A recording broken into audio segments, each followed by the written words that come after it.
Menjadi sebuah kehormatan untuk bisa meneruskan apa yang sudah dikerjakan dan meneruskan yang pernah kita kerjakan bersama-sama. Tentu sebuah kehormatan, sebuah rasa syukur, dan mudah-mudahan ini memberikan kebermanfaatan bagi semua.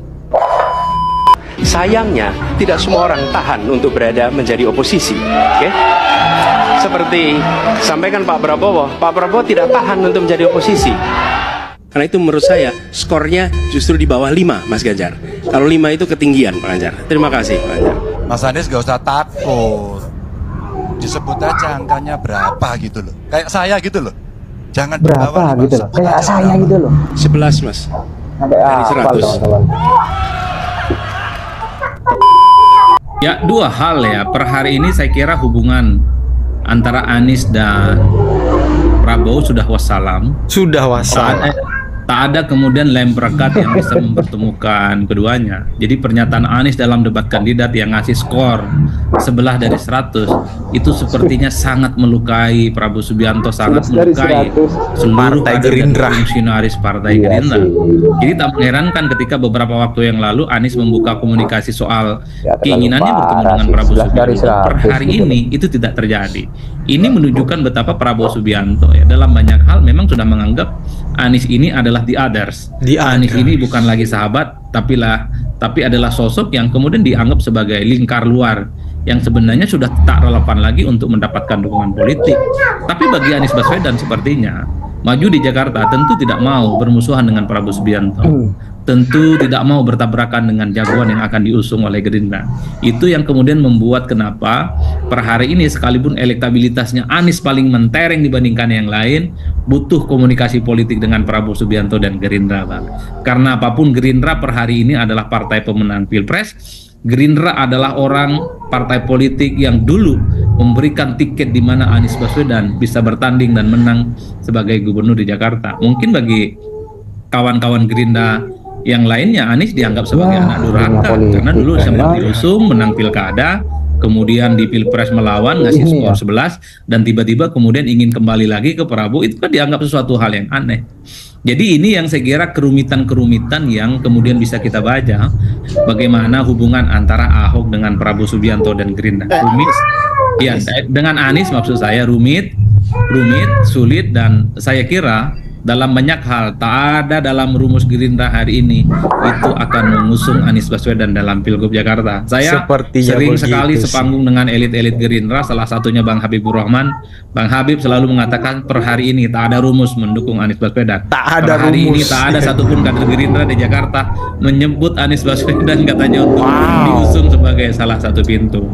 Ya ini bagi saya adalah pintu yang digembok rapi-rapi bahwa Gerindra di Jakarta di 2024 rasanya sulit untuk membuka pintu maaf, apalagi mendukung Anies Baswedan maju kembali di Pilkada Jakarta. Jadi di situ Bang, bagi saya Bang melihat. Kalau kita lihat Anies kan memang intensinya Anies tuh memang mendekat PDKT lah ke Prabowo kan setelah Mas Pilpres. Anies, Mas Anies datang ke pelantikan. Bukan pelantikan apa? Pengumuman menang. Penetapan ya. KPU. Anies kan datang KPU ya. Terus Ganjar sama Pak Mahfud kan nggak datang, Anies yang datang. Terus ya itu pernyataannya bahwa akan menjadi kehormatan bagi saya kalau didukung oleh Pak Prabowo gitu. Itu intensinya apa menurut bagaimana kita membaca ini? Apakah Anies pengen ngasih garansi ke Prabowo bahwa look, meskipun saya nanti jadi gubernur Jakarta, saya tidak akan menjadi ancaman bagi Pak Prabowo kalau terjadi Pilpres nanti di Pilpres 2029 Prabowo nyalon lagi gitu misalnya. Ya asik gitu sehingga dia tidak seperti apa ini? Ini gimana membacanya kok? Kan dia sebenarnya cukup mendekati PDIP aja kan kalau memang dia mau sesuai dengan perubahan ya. Oposisi. Bagian dari oposisi apa gitu. Kan harusnya udahlah ke PDIP aja PDKT-nya. Kenapa ke PDKT-nya ke Prabowo juga gitu? Anies ini bagi saya sangat politis. Statement-statement politiknya itu sangat bersayap dan sangat quotable. Jadi kalau tidak hati-hati memaknai pernyataan Anies, ini bisa terbang melayang jauh di angkasa. Jadi pernyataan Anies soal merasa terhormat kalau diusung oleh Prabowo Subianto, ini kan bagian dari tindak lanjut keinginan Anies supaya bisa bertemu dan diusung oleh Prabowo Subianto dalam Pilgub Jakarta kali ini, Bang. Jadi statement-statementnya penuh pujian. Tapi kalau melihat orang-orang di sekitar Prabowo Subianto, mereka itu tentu sudah menutup pintu rapi-rapi. Daniel Azhar Simanjuntak di medsos, di X dan IG-nya sangat jelas menyindir Anies Baswedan itu. Dulu ngata-ngatain, ngasih skor 11, sekarang minta ketemu dan minta dukungan. Itu politisi macam apa? Itu para pendukung Prabowo loh. Tapi kita tidak pernah tahu bagaimana Prabowo yang sesungguhnya. Satu-satunya yang bisa kita tafsirkan adalah perilaku orang-orang yang selama ini dekat dengan Prabowo. Elit-elit Gerindra seperti Pak Sufmi Dasko, Habibur Rahman dan yang lain. Kalau membaca statement mereka di media, rasa-rasanya tak ada sedikit pun ketertarikan untuk mengusung Anies Baswedan. Jadi itulah yang saya sebut sudah wassalam ini Anies dengan Gerindra. Wassalam gitu. Bung Adi nyebut soal pernyataan Daniel itu kan dia kan sebelumnya kan Anies pernah bilang bahwa menyindir Pak Prabowo, implisit menyindir Prabowo bahwa termasuk sosok yang tidak sabar, tidak betah dalam oposisi. Iya. Gitu kan? Jadi Anies kan menyebut Prabowo itu sosok yang tidak betah berada di luar, di oposisi, makanya dia jadi menhan. Sementara Daniel menyebut Anies yang tadinya capres menjadi cagup gitu, itu orang yang ngebet banget pengen ngebet banget dengan kekuasaan gitu ya, dengan jabatan. Kalau bukan ngebet dengan kekuasaan dan jabatan ya pengen nyari kerja ya kan. Dengan jabatan itu yang dia berantem sama Adian itu kan. Biasa ya. Iya, saya mengikuti Bang Daniel dalam perdebatan-perdebatan di X ataupun di media. Memang sangat kelihatan emosional. Emosional dalam arti sangat tidak terima kalau kemudian Anies itu menyatakan ingin minta dukungan politik ke Prabowo Subianto. Bahwa Prabowo dan Anies, Gerindra dan Anies itu nggak ada persoalan ya. Tapi kalau minta dukungan, rasa-rasanya itu yang saya sebutkan tadi, sulit ya dari Gerindra. Karena orang-orang di sekitar Prabowo Subianto sampai hari ini sekalipun sepertinya akan mengingat persis angka sebelah dari 100 itu adalah luka yang sepertinya agak sulit untuk dicarikan obatnya. Jadi pernyataan-pernyataan Anies yang merasa tersanjung kemudian diusung Prabowo, ingin bertemu dengan Prabowo dan seterusnya, itu tidak mempan sebagai obat untuk menghilangkan luka itu, Bang. Jadi saya melihat, tapi inilah politik. Anies ini keren sebenarnya. Sekalipun jelas ada penolakan kanan kiri dari kubu Gerindra, Anies berusaha terus dengan statement-statementnya yang manis dan cukup indah itu, Bung. Siapa tahu setetes untayan kata ini secara perlahan dia bisa melubangi bekunya batu yang secara perlahan bisa membukakan pintu maaf. Luar biasa ini. Tapi baginya ini kayak analogi di pesantren ini Ibnu Hajar. Iya. Analogi di pesantren. Tapi bagi saya, Bang, saya masih cukup meyakini ya kalau membaca statement-statement orang-orang Gerindra ya. Kayaknya memang sama Anies tuh sudah nggak ada ampun sama ini orang, sepertinya kan? Begitu. Bahasanya kalau disimplifikasikan, termasuk misalnya soal tak ada jaminan.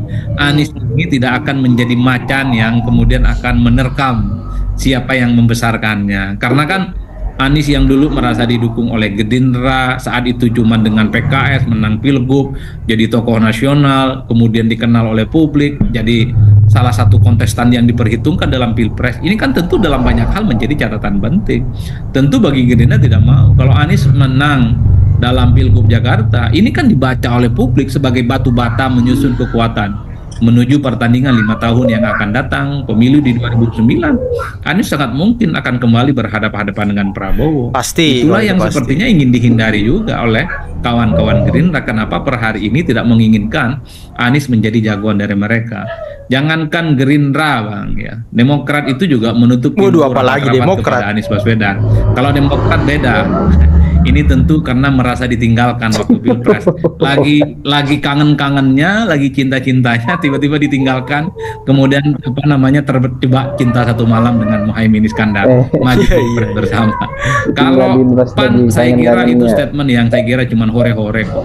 Soal ingin bergabung dengan Anies tapi syaratnya Sita Anjani. Saya kira itu statement yang tidak cukup serius. Karena apapun per hari ini PAN sekalipun bergabung dengan Anies, itu tak ada gunanya dan tak ada faedah elektoralnya. Jadi Kim, per hari ini bagi saya nggak ada pintu buat Anies Baswedan. Pak Anies berharap dapat dukungan dari Pak Prabowo untuk maju Pilgub DKI Jakarta? Waduh. Enggak.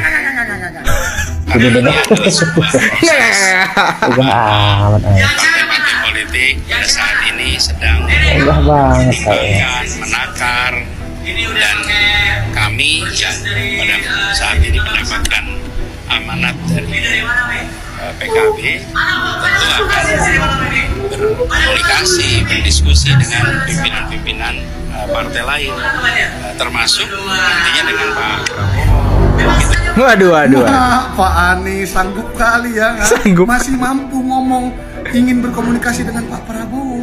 Setelah Pak Anies sekian banyaknya kemarin di Pilpres menyudut-nyudutkan, menghina 11 dari 100 dan sepertinya ngejek-ngejek Pak Prabowo. Sekarang sepertinya gerak-geriknya Pak Anies ini minta dukungan di Pilgub DKI Jakarta lagi seperti tahun 2017 yang lalu. Oh, tidak bisa. Enggak. Kami tidak setuju. Grassroots atau akar rumput pendukung Prabowo Gibran tidak setuju. Memang benar Pak Anies ya, sekarang partai-partai politik sedang menakar, mempertimbangkan siapa calon-calon yang akan maju di Pilgub DKI Jakarta nanti. Ya, tapi khusus Partai Gerindra dan Partai PAN itu sudah merekomendasikan Kang Ridwan Kamil untuk maju di Pilgub DKI Jakarta, dan kami siap mendukung untuk memenangkannya. Ya, Kang Ridwan Kamil itu nggak main-main loh, karirnya dari wali kota Bandung, gubernur Jawa Barat, terus modern, visioner, dicintai anak-anak muda apalagi kan, terus juga pintar, smart, waduh dia sempat punya. Ya, jadi Pak Anies saya minta jangan pede.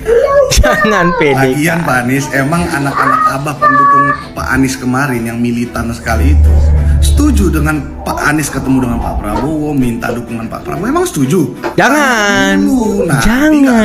Setuju nggak mau milih Pak Anies lagi, bingung. Bener. Coba anak-anak abah komen setuju nggak? Dan anak-anak jenderal juga, anak-anak jenderal Prabowo setuju nggak? Coba tulis di kolom komentar. Terima kasih. Oke, sekian dari saya pada kesempatan kali ini. Sampai jumpa di video saya selanjutnya.